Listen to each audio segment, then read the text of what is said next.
Climate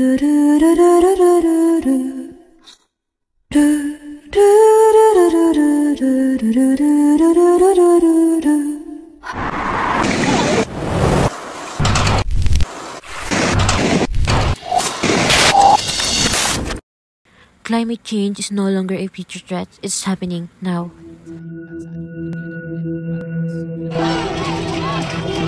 Is one of the highest emitters of plastic into the ocean. The world's largest iceberg is getting smaller to occur due to human-caused climate change.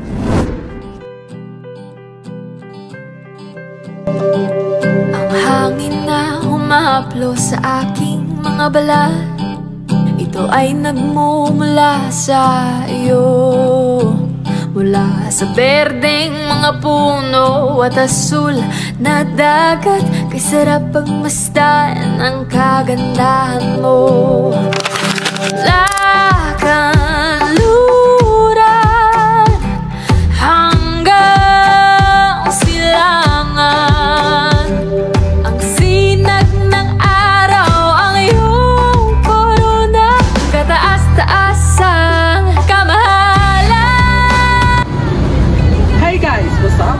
We are Anna's TV student and welcome back to our vlog. And for today's video, pag-uusapan natin ang very important topic na, as an Anna's TV student, what we can do to contribute for the betterment of our environment. And also, ano nga ba talaga ang role ng kabataan sa environmental protection? Kahit estudyante pa lang tayo, may magagawa na tayo para sa ating kalikasan. Small actions can lead to big changes, and that is what we'll show you today. Let's share, care, and act para sa kalikasan. So if you care about our planet, and I'm sure you do, stay tuned hanggang dulo. Marami pa tayong pag-uusapan. Tara! If we don't act now, it might be too late. Our future is at risk. Floods, landslides, and viruses become common, and pollution goes worse. As an NSTP student, isa sa mga goal ko is to be part of the solution, not the solution.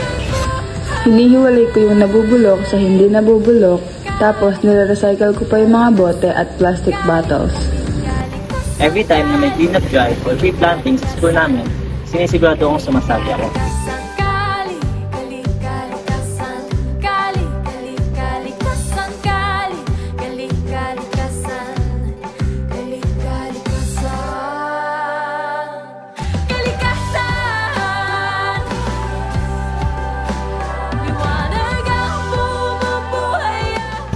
So imagine, isang puno lang ang itanim mo today, after a few years, makakatulong ka sa hangin, sa ulan, at sa alas. Pangatlo, I can also help spread awareness. Social media is very powerful. We can post, share, and inspire others to care for the environment. I use social media para makapag-share ng tips for being eco-friendly, like reducing single-use plastics, conserving energy, and saving water. Parang influencer, pero for a cause.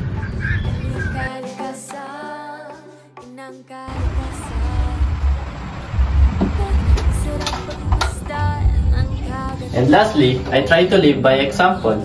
Kahit sa bahay, I always remind my family to unplug the appliances if not in use. Or, reuse old containers instead of buying new ones. Kasi, sabi nga nila, change starts with you. Now, let's talk about us, the youth.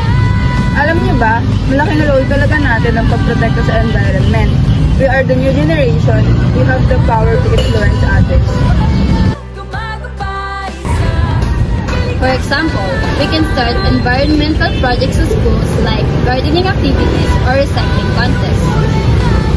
Pwede rin tayong mag-online campaigns, mag-post, mag-share, or mag-vlog to spread awareness about climate change and waste reduction.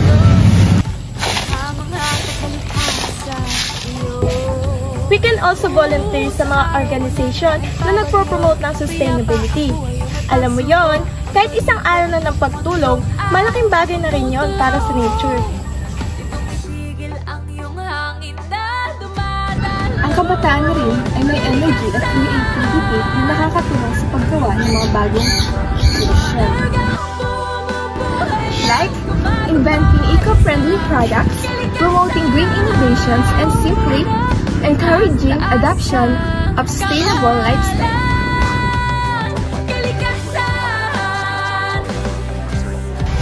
Sabi nga ng ating pambansang bayani na si Dr. Roger Rizal, the youth is the hope of our nation, but I also believe that the youth is our hope of our planet.